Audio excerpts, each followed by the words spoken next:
Assalamualaikum warahmatullahi wabarakatuh. Di sini saya Ananda Utami dengan NIM 2022050818 akan melakukan pemeriksaan fisik pada bayi dengan atresia ani. Alatnya di sini ada handscoon, stetoskop, metlin, penlight, dan termometer. Sebelumnya kita lakukan cuci tangan 6 langkah terlebih dahulu.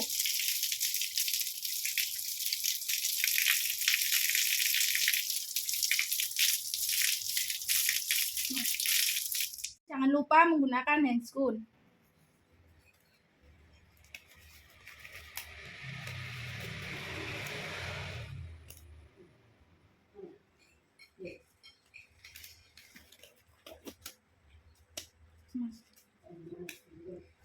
Selanjutnya kita lakukan penilaian sepintas, yaitu tangisannya, tonus otot, dan juga warna kulitnya. Lalu kita lakukan penilaian awal, yaitu penilaian Apgar score untuk menentukan adanya atresia ani. Lalu penilaian lanjutan, yaitu pemeriksaan fisik head to toe.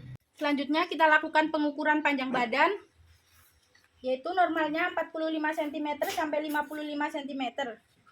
Lalu kita lakukan penimbangan, yaitu normalnya bayi itu BB-nya 2500 sampai 4000. Selanjutnya kita lakukan pengukuran lingkar kepala, yaitu suboccipito-phlegmatica normalnya 32. Lalu fronto-occipito normalnya 34. Selanjutnya mento-occipito normalnya 35. Lalu kita lakukan pengukuran lingkar dada. Lingkar dada bayi normalnya 30 sampai 32 cm. Lalu lingkar perut. Lingkar perut bayi normalnya 30 sampai 32 cm. Selanjutnya kita lakukan TTV, yaitu suhu. Suhu bayi normalnya 36,5 sampai 37,5 derajat Celcius. Lalu nadi. Nadi bayi normalnya 120 sampai 160 kali per menit. Lalu kita lihat pernapasannya selama 1 menit, yaitu normalnya 40 sampai 60 kali per menit. Selanjutnya kita lakukan pemeriksaan fisik head to toe. Yang pertama itu kita periksa kulitnya. Kulitnya bersih, tidak terdapat vernica seosa. Turgor kulitnya apabila dicubit kembalinya lama itu dehidrasi, apabila cepat itu normal. Cek kulit kepalanya bersih, terus kita palpasi suturannya, ternyata tidak ada molase. Lalu kita palpasi lagi, ternyata tidak caput subsadenium, tidak hidrosiphalus, tidak anencephalus, tidak microcephalus. Lalu penyebaran rambutnya merata. Mukanya bersih, lalu mata, palpebranya tidak odem, konjungtiva tidak anemis, skleranya putih. Lalu tidak terdapat strabismus karena tidak bisa dinilai pada bayi usia 1 hari. Lalu hidungnya bersih, terdapat 2 lubang, tidak ada polip hidung dan tidak terdapat pernafasan cuping hidung. Terus garis tengah pada hidung itu namanya sektum. Selanjutnya mulutnya itu bersih, lembab dan tidak biru. Tidak terdapat labiopalatoskisis dan labioskisis. Lalu lidahnya tidak terdapat infeksi jamur. Lalu kita periksa telinganya. Ternyata daun telinganya sudah terbentuk. Lalu kita cek, ternyata telinganya bersih, tidak terdapat serumen. Lalu leher, kita palpasi, ternyata tidak ada pembengkakan vena jugularis. Lalu tidak terdapat pembesaran kelenjar tiroid.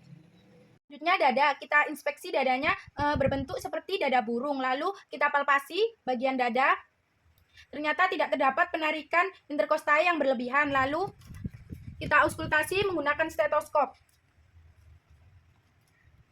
Ternyata tidak terdapat bunyi wheezing dan ronsi. Lalu bagian abdomen kita inspeksi. Ternyata tali pusatnya masih basah, tapi tidak terdapat tanda-tanda infeksi dan tidak terdapat omfalokel dan omfalitis. Lalu kita palpasi. Apakah terdapat benjolan? Ternyata tidak terdapat benjolan abnormal. Lalu kita auskultasi menggunakan stetoskop. Ternyata bising ususnya normal. Lalu kita perkusi. Apakah terdapat meteorismus? Ternyata normal, tidak terdapat kembung. Lalu kita cek genitalia eksterna. Pada laki-laki itu apakah kedua testisnya sudah turun apa belum? Ternyata belum. Lalu apabila pada perempuan itu labia mayora sudah menutupi labia minora. Posisinya bagian genitalianya bersih.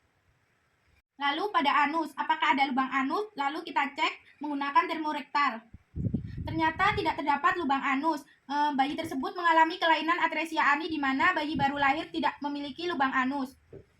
Selanjutnya, kita lakukan pemeriksaan pada tulang belakang. Ternyata tulang belakangnya tidak terdapat skoliosis dan tidak spina bifida atau tidak ada benjolan. Selanjutnya, pemeriksaan ekstremitas. Turgor kulitnya kuat, pergerakannya aktif, lalu tidak terdapat sindaktil dan polidaktil.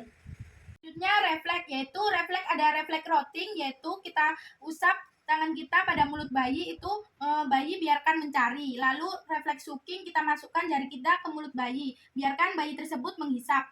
Selanjutnya refleks murokaget, yaitu kita gebrak. Selanjutnya refleks kedip, kita taruh jari kita di sebelah mata kanan dan kiri bayi atau di pertengahan mata kanan kiri bayi. Lalu refleks tonic neck itu kita arahkan bayi menoleh sebelah kanan, menoleh sebelah kiri. Lalu refleks Krebsking, yaitu biarkan jari kita digenggam bayi. Apabila bayi tersebut bisa menggenggam, berarti refleksnya normal. Refleks Babinski itu kita ngusap telapak kaki bayi. Sekian, terima kasih. Mohon maaf apabila ada salah kata, penyebutan, dan tindakan dalam melakukan pemeriksaan fisik bayi dengan atresia ani. Saya tutup. Wassalamualaikum warahmatullahi wabarakatuh.